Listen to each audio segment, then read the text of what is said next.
My name is Elyse Wild, and you are listening to Women's Lifestyle Magazine, Inspired Voices. Hi, welcome back to another episode of Inspired Voices. This is Elyse Wild with Women's Lifestyle Magazine. I hope you are doing well and safe and healthy, and I hope your loved ones are too. I also hope you had a good weekend. My husband and I went hiking this weekend. Well, we tried to. We drove out to Kirk Park on Saturday with the intentions of hiking the dunes. And it turns out you can't right now because the dunes are eroding, and we didn't realize that before we drove out there. But so we just wandered around the surrounding area for a little bit, and it was really nice to be outside. It's nice to hear the lake and to get a peek at it.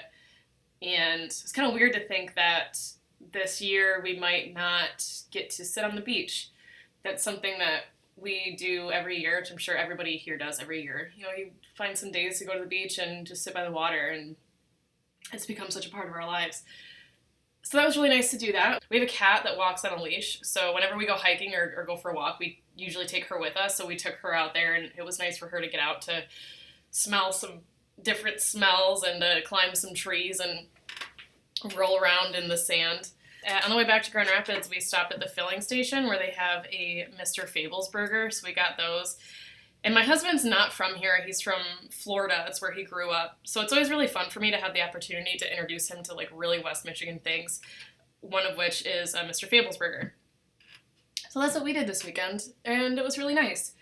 He went back to work last week, so I am now working from home alone. We had a pretty good routine going for about 5 or 6 weeks there, and it's been kind of an adjustment for me to be home alone all day now and trying to stick to a routine. And I think I have to be really firm with myself moving forward, about and setting criteria for like getting up earlier, getting fully dressed, and not just working in my pajamas all day and not snacking all day. So it was easier to have a healthier routine with another person around. But, everything's an adjustment. Every day is different, and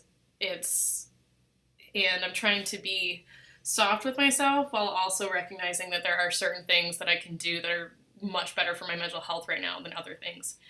Today we have with us a very special woman in our community and a very dear friend of mine, Vonnie Woodrick.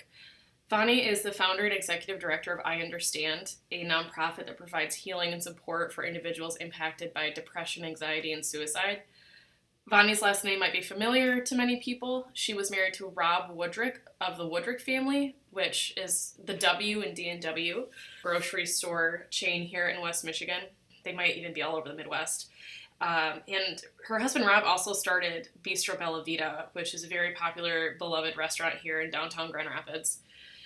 Rob passed away of suicide in 2004.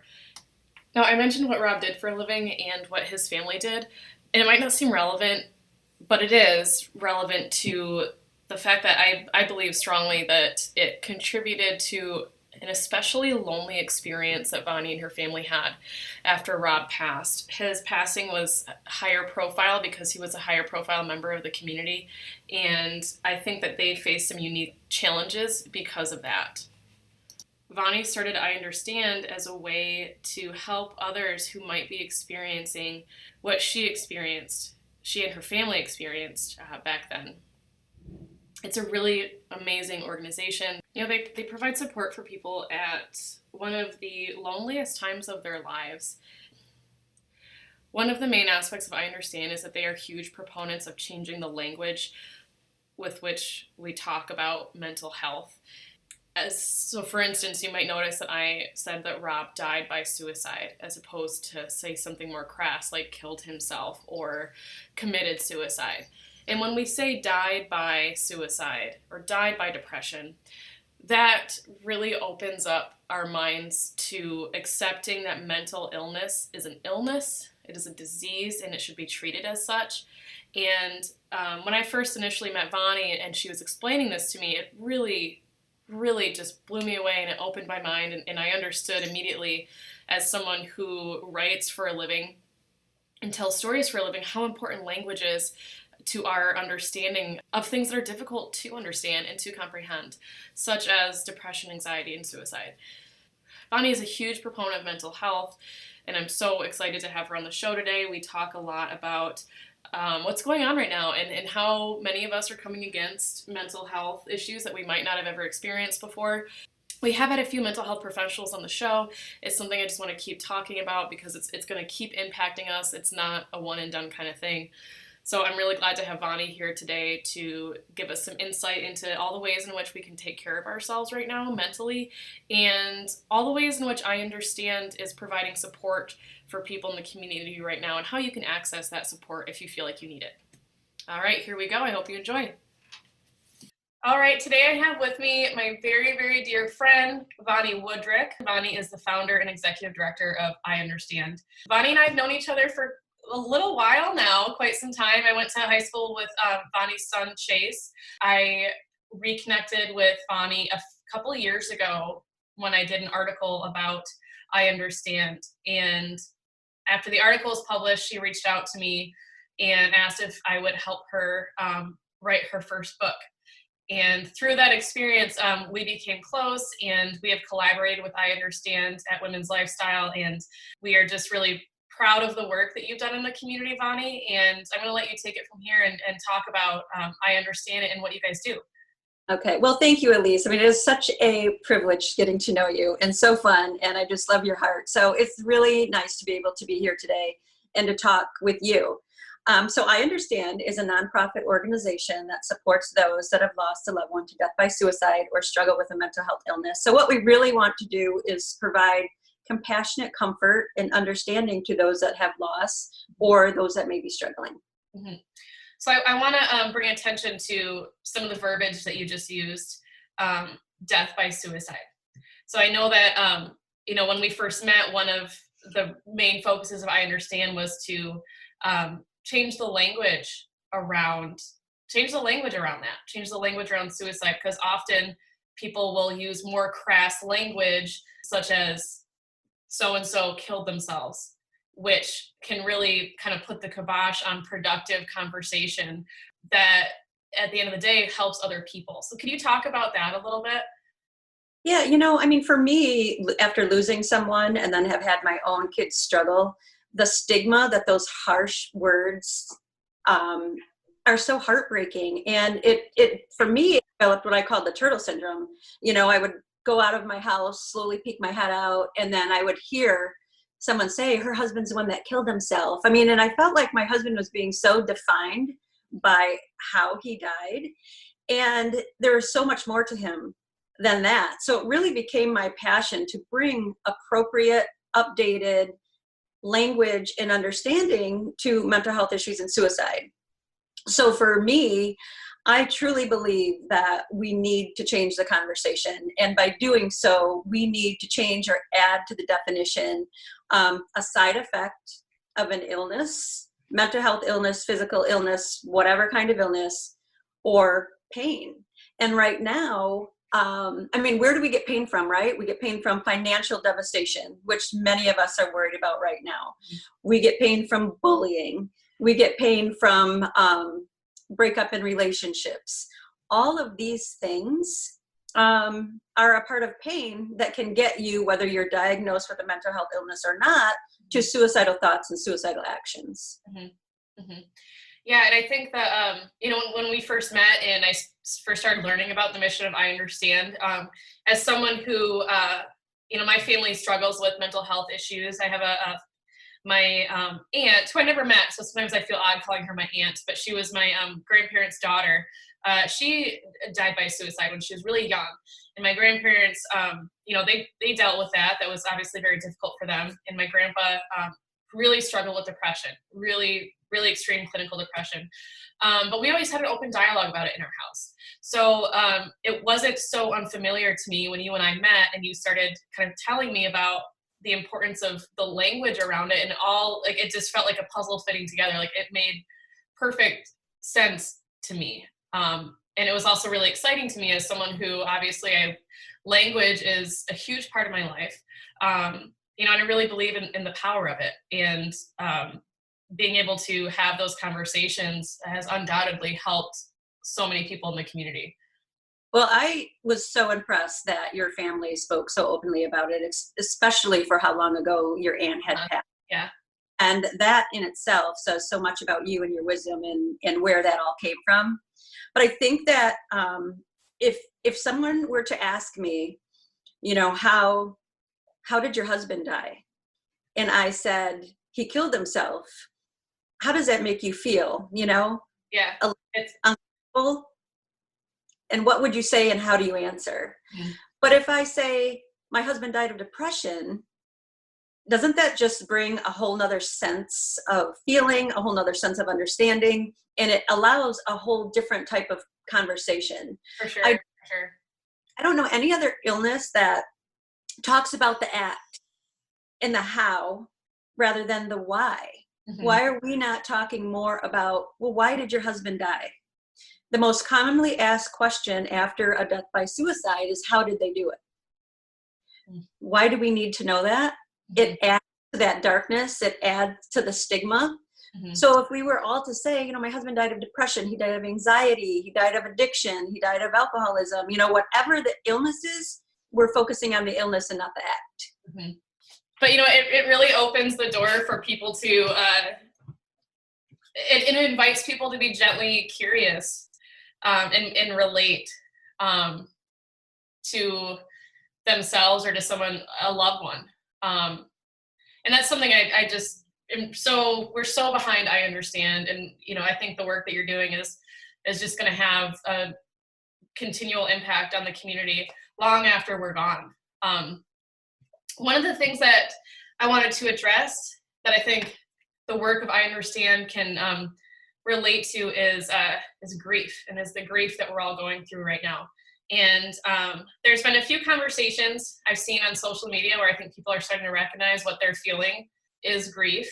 But can you talk about that a little bit, about the stages of grief and about how we can deal with this, and that grief is not necessarily, doesn't just apply to people in our lives. No, I think that one of the things that we all experience at some point in our life is grief. And it's whether you have lost a loved one to a death and illness, or whether you have lost a relationship, or whether you've lost an experience. And I think right now that grief is so real with so many people because weddings aren't happening, graduations aren't happening. And there is a grief that comes with that, a loss. And sometimes people will say, well, it's only walking in a graduation. But it's so much more than that. And I think what's so important is that we recognize that we only have experience of what we have experience for. We only know what we know. Mm-hmm. So somebody's grief may seem very simple to you, but it may be really impactful in something that they're really going through at that time. So I think it's just recognizing that grief can happen to anyone, anywhere, and it's happening now quite frequently. Mm-hmm. So if you want to talk about the 5 stages, we can talk about denial. Denial is like the safest place to be. Okay. I'm not going to talk. It's really safe because if I talk about this, I may bring up some emotion, bring up some feelings, bring up that I don't want to deal with. Oh, I can totally, I was there about a month ago. I totally identify with that feeling of safety. And then, as things started moving on, I was reflecting on like, why was I in such denial? And I guess it was because it was so much more comfortable than the alternative. Yeah, well, and I think that we're seeing it a lot with how so many are disrespecting the governor's orders, whether you like her or whether you don't like her. There's a reason why, and I think that should all be respected. Mm-hmm. But I think that's why we're seeing, a denial. It's not going to happen to me. Something like that isn't going to happen to me. But we just never know, mm-hmm. and we hate to be that one to learn the lesson the hard way. And then bargaining. Let's bargain with ourselves. Let's look at, okay, if I do this, we can do that. We bargain. Well, maybe if I did this, this wouldn't have happened, or maybe, okay. Mm-hmm. Like we can play these little mind games with ourselves about what could have been or what should have been. And I'll do this, I'll do that. And then depression. Grief brings depression with it. It's like you get sad, you get disappointed, and if that's not addressed and not taken care of, you can get into a deeper depression that can be more harmful, mm-hmm. to you. And then, of course, my favorite word of it all is acceptance. And if we don't accept where we're at, if we don't accept what was given to us, we are going to create so much more in our lives. You know, if I didn't accept the fact that my husband died, that I had to raise my kids, you know, without him, I think that I would have gotten caught up in other things. You know, maybe I would have started to self-medicate. Maybe I would have, you know, the anger would have come out more and I would have taken it out on my kids or somebody else. So acceptance of all situations is really key. So what does acceptance look like? What does it look like when we start accepting that this is what we're dealing with and we have to deal with it? Well, I think it's just to say, like, all right, there's nothing I can change here, right? Mm-hmm. Does worrying change anything? No, worrying changes nothing except when we worry about getting the coronavirus. What are we doing? We're putting masks on, we're wearing gloves, we're washing our hands. We're worrying about what we should be worrying about. Mm-hmm. But when that comes to a fear deeper than worry, then we're going to have some bigger issues. And that's really when we really need to start accepting, all right, I'm going to put my mask on. Mm-hmm. I'm going to wash. You know, it's just simple things that we do to say, all right, I can't change any of this. Let's just accept it, take it for what it is, and do what we can to make the best of the situation. Yeah. So your actions are in line with the reality of what's happening. Yeah. So you mentioned before, you know, the depression, and I think that a lot of us who maybe have not come up against a mental health issue are dealing with depression and anxiety now. How can we recognize when we're, you know, like you said, like it can, you know, it's part of the stages of grief, but it can quickly become dangerous and festering is the word that comes to my mind. How can we recognize when we're at that point where we're in that middle ground, like, oh, this is starting to get bad? Right. Well, I think number one, let's go back to denial. You know, if you're going to deny that you don't have these, mm-hmm. but then if you're going to accept it, we can start looking at it and start saying, okay, where am I at? Am I just a little bit anxious, wondering what's going to happen? Or is this anxiety, is this depression turning into something where I'm not getting out of bed? Mm-hmm. Okay. I'm starting to self-medicate. I'm not reaching out. I'm becoming angry. I'm defiant. You know, so those are the things that we really have to start to look at to see if your depression is going beyond sadness, mm-hmm. because it's the difference. Because we all experience sadness, but then we have the ability to get out of it. So if you have this feeling of not getting out of bed, you know, the getting deeper and deeper, having lack of energy, you really need to look at yourself and you have to self-advocate. It is up to you at this time during all of these uncertainties to say, I am struggling. Mm-hmm. I need help. Call a hotline. Go to, you know, urgent care. Do whatever you need to do to take care of you, because as we talked about before in the definition, I mean, what we believe, pain, recognizing that pain is a side effect to depression, to, you know, so we have to be able to talk about that. And I think that right now we have these fears. We have layers and layers and layers of fear. And fear is a pain that can lead to depression and anxiety to get us, some of us, if you're struggling already, into those thoughts of, how am I going to feed my family? Mm-hmm. How am I going to pay my rent? I'm not worthy anymore. I'm disappointing my family. I'm a burden. You know, all of those things aren't true. And this pain eventually goes away. Mm-hmm. Yeah. Something I discussed with someone a few weeks ago as something important to remember right now as we're going through all these emotions is, as you said before, you know, you start bartering with yourself. And I think all of us may have had a moment when all this started happening, when shutdown orders started rolling out, of, oh, if only I would have saved more money. If only I would have taken that job. If only like, as if we could have possibly prepared for this. And that, I had those thoughts for a few days, and I've been able to really remind myself of that by saying that. I'm just like, there's no way you could have prepared for this, and you made the right decisions for yourself based on the moment in time that you were in. And also, we don't have context for what's happening right now. So as far as, I think a lot of us are indulging in the days where maybe we don't want to get out of bed, and we don't necessarily have to, because we don't have a routine to respond to. We don't necessarily have to get up to go to the office. If you're working from home or if you're furloughed. And I keep seeing on Facebook a lot. It seems like, and data shows that people are indulging in alcohol more, which to me is a sign of a lot of people are self-medicating. People that may not have ever had a problem with that are doing that, and it's being disguised in these funny jokes about quarantinis and like, oh, I just drank my week's worth of wine in one night.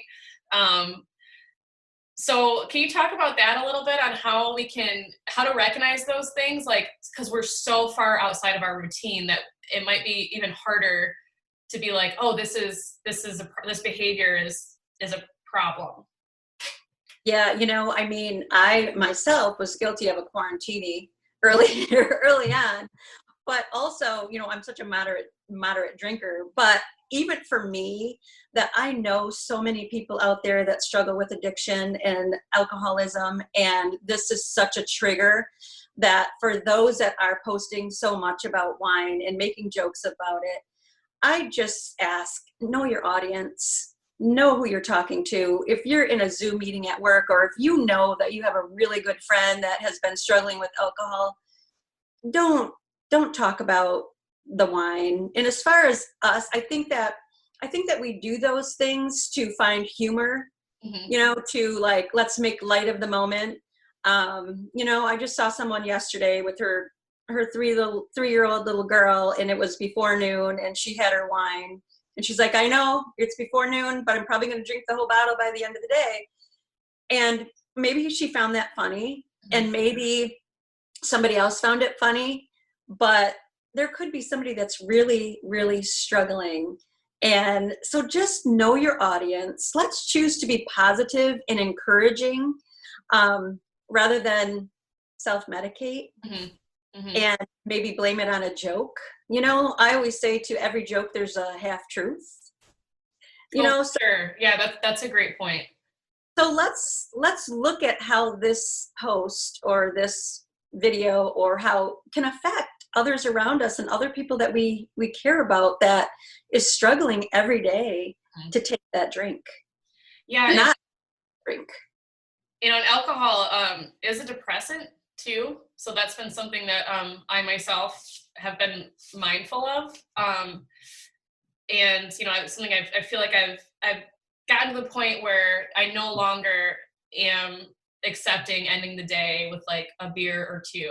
I'll really schedule my days where I'm like, okay, I'm going to have a beer at the end of the day today, but really not indulging in that throughout the entire week, just because I know my experience with depression. I take antidepressants, and it's really counteractive to take an antidepressant and then to indulge in a depressant, just because it's a cultural norm.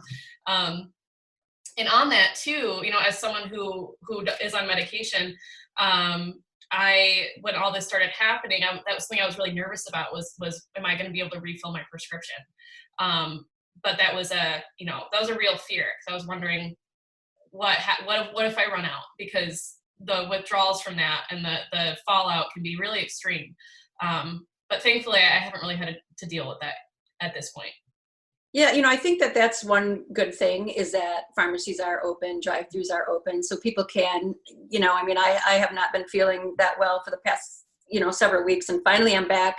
And my doctor was able to as soon as I would message her, I would have a message back within hours. So the communication was still there. Mm-hmm. And I'm so happy to see that it's still happening. And for those that are struggling and need help, there are so many counseling centers that are doing teletherapy, that are doing, message me, how are you feeling?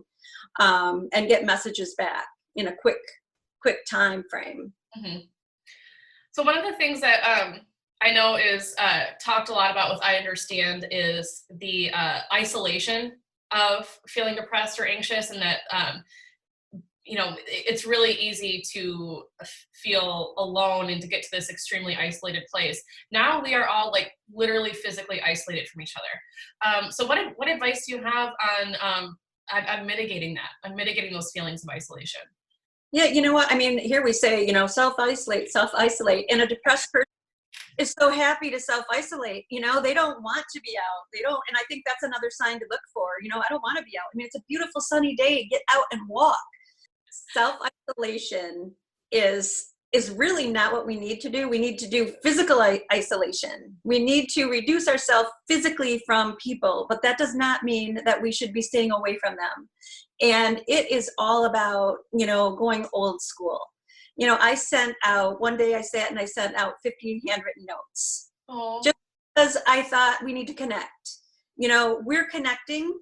As much as I'd love to see you in person, and have a cup of coffee, we're connecting this way. And I get so excited when I get the thought of, oh, I get to talk to Elyse today, or I get to talk to Chase today, or Whitney, so these things are available to us.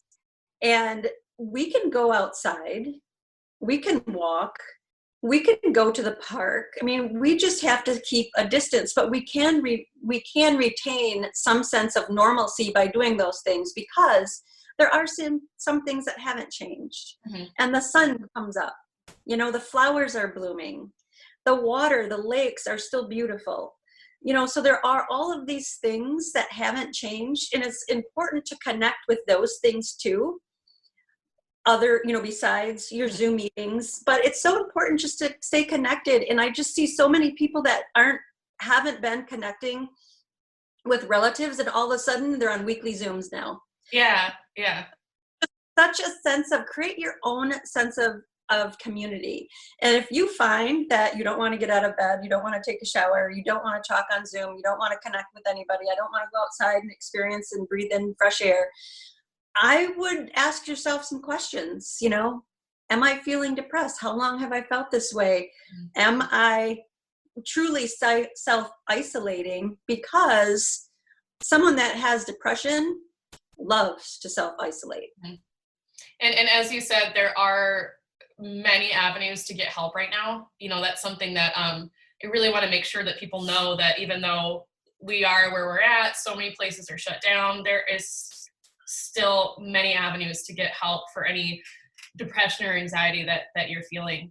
And it's so true about this past month, I have connected more frequently with people in my life that I deeply care about, but just, in the pace of my life before, just didn't connect with on that frequent of a basis. And those little Zoom meetings on my calendar are such a bright spot. And they also help remind me that I am not alone right now. And that feeling of being united, even though we're all feeling levels of anxiety and depression, it's so comforting to me to know that I'm not the only one. And it's just that in itself is a really beautiful feeling. I really like feeling united with everybody, but it takes making that connection to realize that feeling. Right. Well, and I think that you're right. I mean, we all, no matter what our situation is, we all have some type of fear. Yeah. And I think that's one thing that we need to look at, and is that fear starting to take over. And one thing that, I'm concerned about from listening to people and getting messages from those that are out there that are really worried about, am I going to get the stimulus check? Mm-hmm. I have enough money to last me through Easter. Even though Easter's passed, then I start worrying about them. Will I keep my job? Will I lose my job? All of these things. Will I get the virus? That just create a layer of fear on top of fear on top of fear. So even though our situation may not be the same, we feel the same way. And I found that to be true even when I talk with people that have lost a loved one to death by suicide, is even though our stories are so different, at the end of the day, we feel exactly the same way. And I think that recognizing those fears, which I'm calling fear of the unknown 20, FOTU 20, is that are we going to be equipped to help and support all of these people that have been in their homes with their children, working, wondering if they're going to get the flu, wondering if they're going to lose their job? Are we equipped to help them with their anxiety and depression? And what are we doing to recognize that this could be a bigger issue with anxiety and depression down the road? Oh yeah, yeah. That's a really good point. That's a great point. You know, we've talked about grief, but one of the things that we haven't talked about in this conversation is trauma and the lasting effects of that, and acknowledging that this is a traumatic situation we're all going through, and without the right tools, it's really going to have an impact on us for some time to come, even when things return back to normal, whatever normal looks like. Right. And I think like what I said before, some type of fear is normal, right? I mean, some fear, it's like, let's take water, for example. I live on a small lake, and I have a fear that, if somebody comes over with a child, oh, we got to watch them. We got to be careful. We do everything that we can to protect the child from falling in, to having any incident happen. So we take that basic precaution. Mm-hmm. So what do we do if we want to even take a deeper precaution, right? We get swimming lessons. We go to a professional. We have the child take swimming lessons. Me as a parent feel so much better. They know how to swim. They know how to save themselves. They know how to turn around. Well, this virus we've never had before. We don't know. We don't know the ultimate outcome. We don't have the swim instructor, mm-hmm. which gives us a sense of peace. That's such a great analogy. Wow. So I know that I understand you guys have been really proactive about being there for people and providing avenues for people to cope with what's going on in a healthy way. Can you talk about that a little bit? I mean, I'm looking at your Facebook page right now, and you guys have been posting pretty much every single day and prompting people to engage in positive practices right now. Yeah, well, you know what they say, in 21 days, you can change your brain function. Mm-hmm. If you say at least three positive things about yourself: I am beautiful, I am beautiful, I am beautiful, I am amazing, I am great. Throughout your day, in 21 days, you can truly believe that. And it's true. We have to start believing that in ourselves. So we do have a walking group, and it's a small group, but it's so amazing because we connect every day. We did a challenge for April, 100 miles for the month. We did a challenge in March, just to get us through, just to get people staying on positive track. But we also do things like writing Wednesdays. We gave away journal books to encourage the importance of pen to paper and how that organizes our thoughts and our feelings. Right now we have a book giveaway with Ginger Z. She did a special announcement for us, and we have books left over from an event, and we're able to give those to help people understand Ginger Z and her issues that she had and how she survived her mental health traumas that she was dealing with.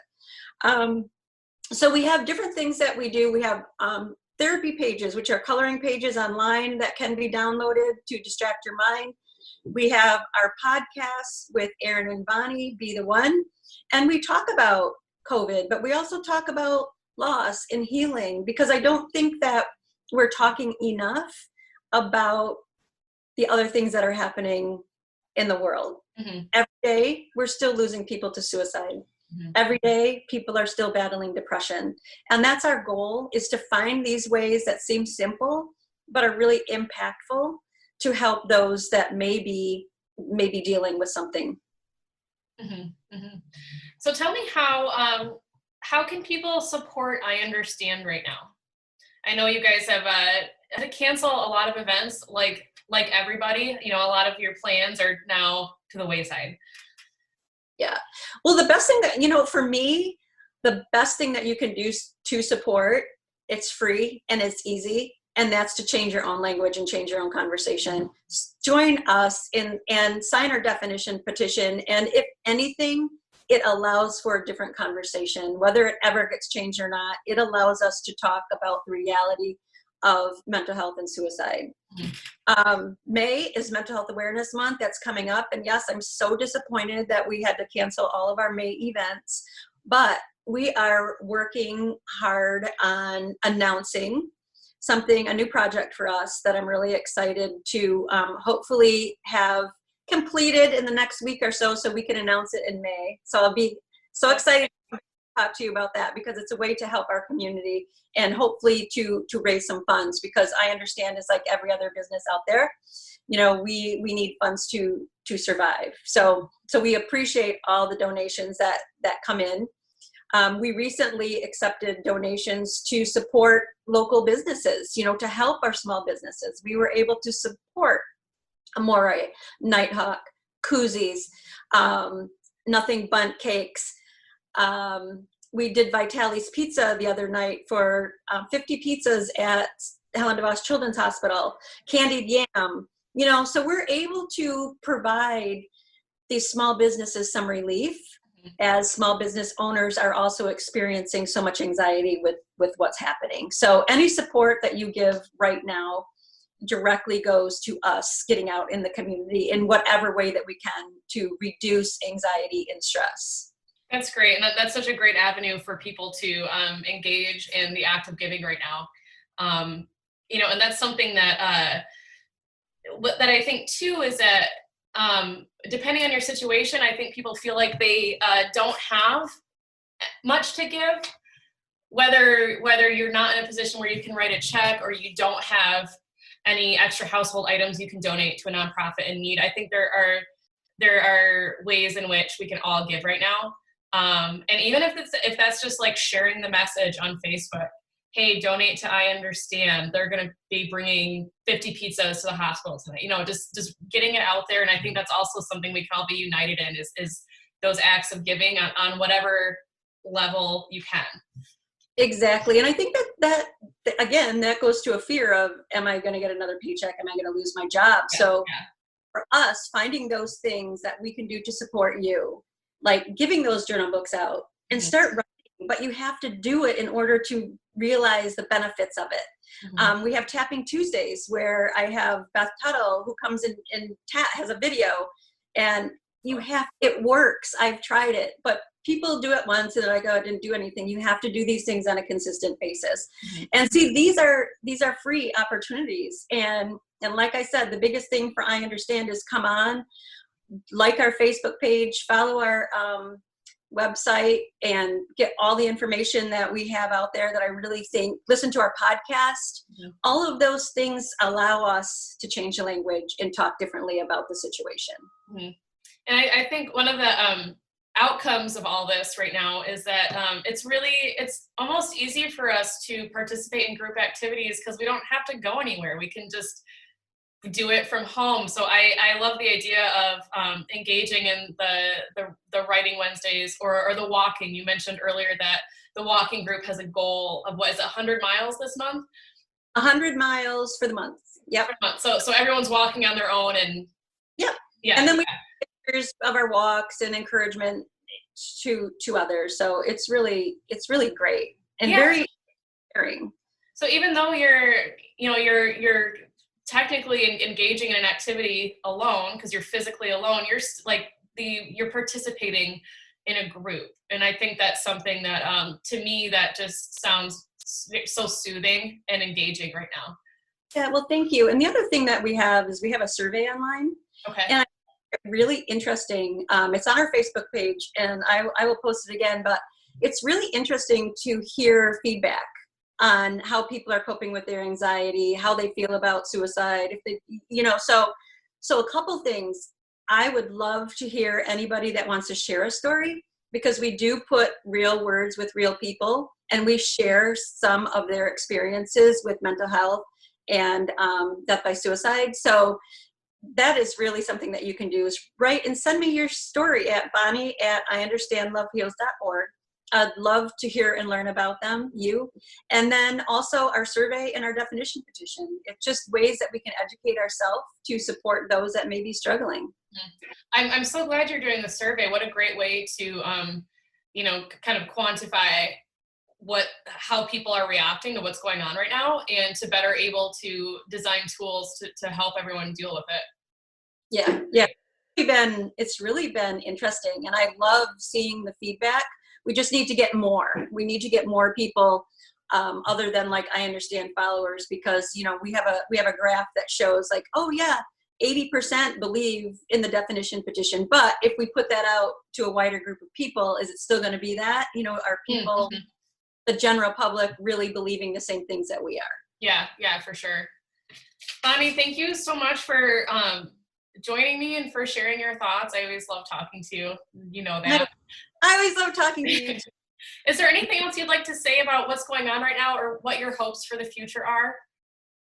My hope is just that we can all continue to come together and show this amazing support in the community that we have shown, and come together and out of respect and love for each other, and just know that when we do things out of love, it heals. Judgment and angst hurt. So be the one to make that difference. This is very well said. Thank you. Thank you so much. To stay in touch with us, please visit www.womenslifestyle.com and sign up for our newsletter.